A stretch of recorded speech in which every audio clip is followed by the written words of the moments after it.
Hello students. आज मैं आपको 18 मार्च को जो आपका इकोनॉमिक्स का पेपर होने वाला है उसके कुछ important fill in the blanks करवा रही हूँ, जो मैंने दो पार्ट्स में बांटे हैं, समष्टि अर्थशास्त्र और व्यष्टि अर्थशास्त्र में। ये पहले मैं आपको समष्टि अर्थशास्त्र के कुछ फिल इन द ब्लैंक्स करवा देती हूँ, आप इनको ज़रूर पढ़ के जाएं। पहला है, जैसे फर्स्ट आपका फिल इन द ब्लैंक्स आता है zero base budget. Zero base budget क्या होता है आप जानते हैं ना। जब हम विगत व्यय मतलब पिछले खर्चों को आधार ना मान के शुरू से एक नए सिरे से बजट बनाते हैं तो उसे जीरो बेस बजट कहा जाता है, जिसका जनक पीटर ए पायहर को माना जाता है। पीटर ए पायहर, ये नाम आप याद कर लें। जीरो बेस बजट के जनक पीटर ए पायहर को माना जाता है। नेक्स्ट है आपका राष्ट्रीय आय की गणना की 3 विधियां हैं। उत्पादन विधि, जिसे हम मूल्यवर्धित विधि भी कहते हैं, आय विधि और व्यय विधि। नेक्स्ट, वह दर जिस पर रिजर्व बैंक अपने व्यावसायिक बैंकों को उधार देती है बैंक दर कहलाती है। आप जानते हैं कि रिजर्व बैंक को बैंकों का बैंक कहा जाता है, अर्थात यानी जब व्यावसायिक बैंकों को, वाणिज्यिक बैंकों को जब कभी भी उधार पैसे की ज़रूरत होती है तो वो किससे पैसा लेते हैं? उधार रिजर्व बैंक से उधार ले सकते हैं। और रिजर्व बैंक उन्हें जिस रेट पर क्या देता है, लोन देता है, वो रेट ही क्या कहलाती है? बैंक दर, बैंक रेट जिसे हम कहते हैं। व्यापारिक बैंकों द्वारा अपनी जमाओं का एक निश्चित अनुपात धनराशि केंद्रीय बैंक के पास जमा करवाना अनिवार्य है। इसे वैधानिक तरलता अनुपात कहा जाता है।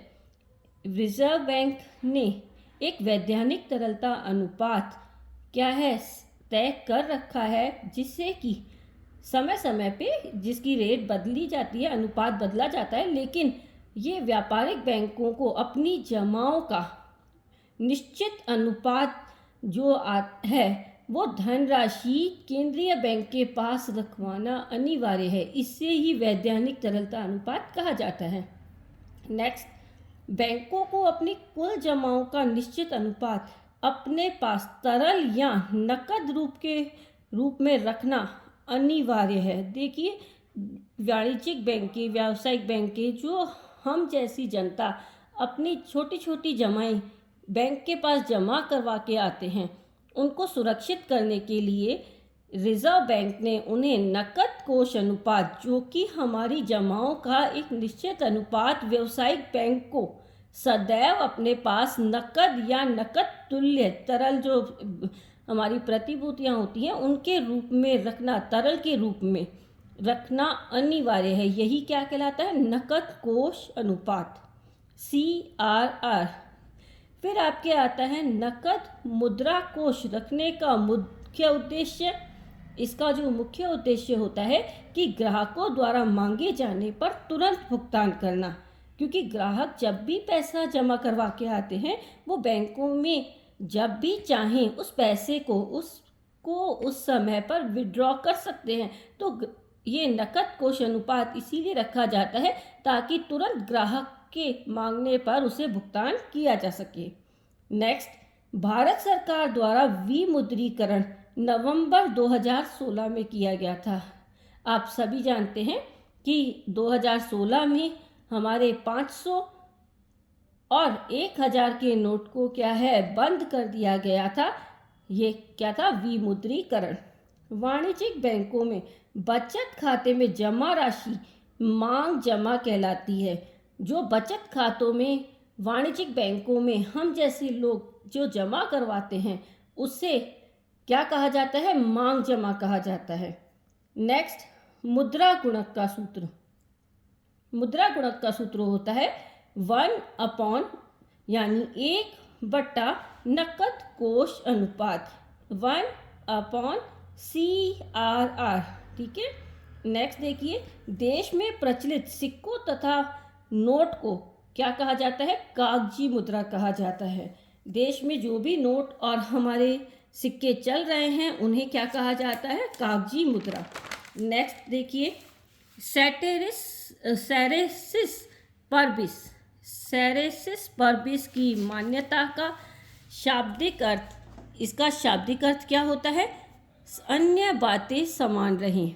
नेक्स्ट देखिए, एक दिए हुए वर्ष में उत्पादन गतिविधियों को माप करने के लिए जिन मदों का वास्तविक मूल्य प्राप्त होता है, हम इन मदों का उसे यथार्थ माप कहते हैं। आपके बहुत इंपॉर्टेंट है, यथार्थ माप किसे कहते हैं? तो एक दिए हुए वर्ष में उत्पादन की जितनी भी गतिविधियों का माप किया जाएगा, उनसे जिन मदों का वास्तविक मूल्य प्राप्त हो जाता है, उन्हें ही क्या कहा जाता है? यथार्थ माप। एक ऐसी अर्थव्यवस्था जो विभिन्न माध्यमों से अन्य देशों से अंतर व्यवहार करती है, खुली अर्थव्यवस्था कहलाती है। यानी एक अर्थव्यवस्था जो कि दूसरे देशों के साथ क्या है? व्यवहार करती है, यहाँ पे वो क्या कहलाती है? खुली अर्थव्यवस्था। ये वस्तुओं और सेवाओं का व्यापार हो सकता है इसमें शामिल, जिसे हम आयात और निर्यात कहते हैं। इसके अलावा आपके हस्तांतरण हो सकते हैं। यानी एक अर्थव्यवस्था जब दूसरी अर्थव्यवस्था के साथ क्या करती है? अंतर व्यवहार करती है, तो यही क्या कहलाता है? खुली अर्थव्यवस्था। और जो अर्थव्यवस्था अन्य देशों के साथ अंतर व्यवहार नहीं करती है, वो कहलाती है बंद अर्थव्यवस्था। नेक्स्ट पॉइंट देखिए, अदायगी संतुलन। ठीक है, अदायगी संतुलन के दो मुख्य खाते, चालू खाता और पूंजी खाता। ये आपको चालू खाता और पूंजी खाता, जो कि अदायगी संतुलन के दो मुख्य खाते हैं, इन दोनों की मदों को एग्जाम के लिए आपको जरूर अच्छे से इनकी मदों को आपको याद करना है। यहाँ तो सिर्फ फिल इन द ब्लैंक्स में है, लेकिन आप इनकी मदों को, जो कि एग्जाम्पल के तौर पे कई बार पूछ लिए जाते हैं, उन्हें याद करिएगा। सड़कें तथा सरकारी प्रशासन, जिन्हें सार्वजनिक वस्तुएं कहा जाता है। आप जानते हैं ऐसी वस्तुएं जिन पर जनता का क्या है, जो कि सार्वजनिक रूप से जनता के काम के लिए, उपयोग के लिए क्या है, लाई जाती हैं। जैसे कि आपके सड़कें हैं, इसके अलावा आपके जो भी सरकारी प्रशासन के जो भी हैं, वो सभी क्या हैं? सार्वजनिक वस्तुओं में शामिल होती हैं। नेक्स्ट देखिए, वह विनिमय प्रणाली जिसमें सरकार एक निश्चित विनिमय स्तर पर, यानी निश्चित स्तर पर विनिमय की दर को बनाए रखती है। एक्सचेंज रेट, जब एक देश की मुद्रा को दूसरे देश की मुद्रा के साथ क्या किया जाता है? उसकी दर तय की जाती है, यानी बदलने की, एक देश की मुद्रा को दूसरे देश की मुद्रा में बदलने की जो दर होती है, वो विनिमय दर होती है। और विनिमय दर को दो प्रकार से क्या है, यानी उसकी जो दो प्रणालियां हैं, वो कौन कौन सी हैं? एक स्थिर विनिमय दर प्रणाली और एक तरती या नम्न विनिमय दर प्रणाली, जिसे परिवर्तनशील प्रणाली भी कहा जाता है। यहाँ पे आपसे कौन सी पूछी गई है? जिसमें सरकार एक निश्चित दर पर क्या है, उसे बनाए रखती है, ये स्थिर विनिमय दर प्रणाली कहलाती है। नेक्स्ट देखिए 17, IMF की स्थापना, इंटरनेशनल मॉनेटरी फंड। ठीक है, IMF की स्थापना कहाँ हुई थी? ब्रेटन वुड्स सम्मेलन में सन, जो कि कौन सा सन था? जुलाई 1944। ठीक है, 1944 सन के जुलाई में इसकी स्थापना हुई थी।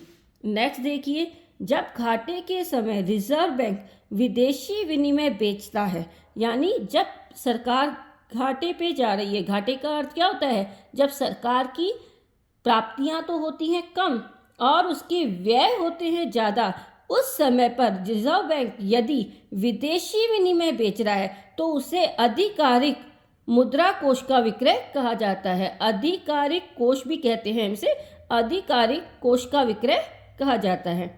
राष्ट्रीय आय की गणना में अंतिम वस्तुओं के मूल्य को शामिल किया जाता है। आप जानते हैं कि राष्ट्रीय आय की गणना में मध्यवर्ती वस्तुओं को शामिल नहीं किया जाता। क्यों नहीं किया जाता?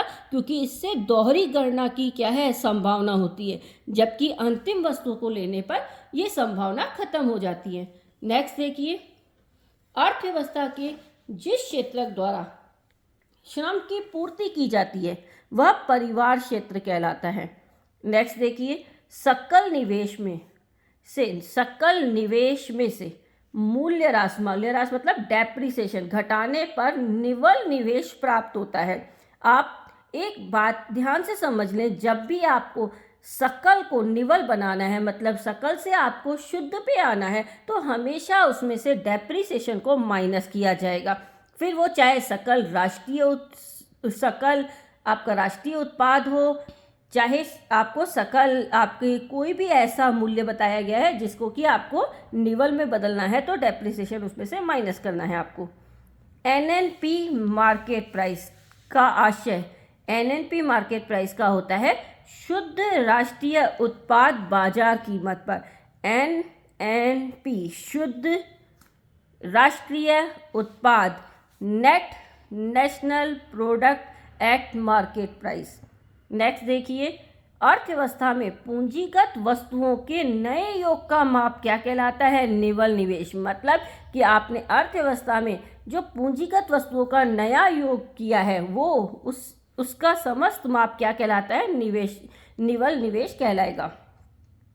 शुल्क तथा दंड या जुर्माना राशि प्राप्त होने पर वह राजस्व प्राप्तियों के करेत्तर प्राप्तियों का एक भाग कहलाती है। देखिए, राजस्व प्राप्तियां, सरकार की प्राप्तियां जो होती हैं उन्हें दो भागों में बांटा जाता है, एक राजस्व प्राप्ति और एक पूंजीगत प्राप्ति।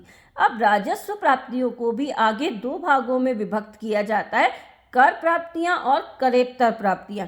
कर प्राप्तियां जो हैं, जो कि आपके सरकार कर के माध्यम से आय प्राप्त करती है, वो कर प्राप्तियां होती हैं। करेत्तर प्राप्तियां किस तरह की होती हैं? शुल्क हो गया, सरकार किसी तरह की आपके विधिक आपसे फीस लेती है, इसके अलावा कोई दंड या जुर्माना से जो प्राप्त राशियां होती हैं, ये सब आपके करेत्तर प्राप्तियों का भाग होती हैं। ठीक है, नेक्स्ट देखिए, जीएसटी एक अप्रत्यक्ष कर का उदाहरण है।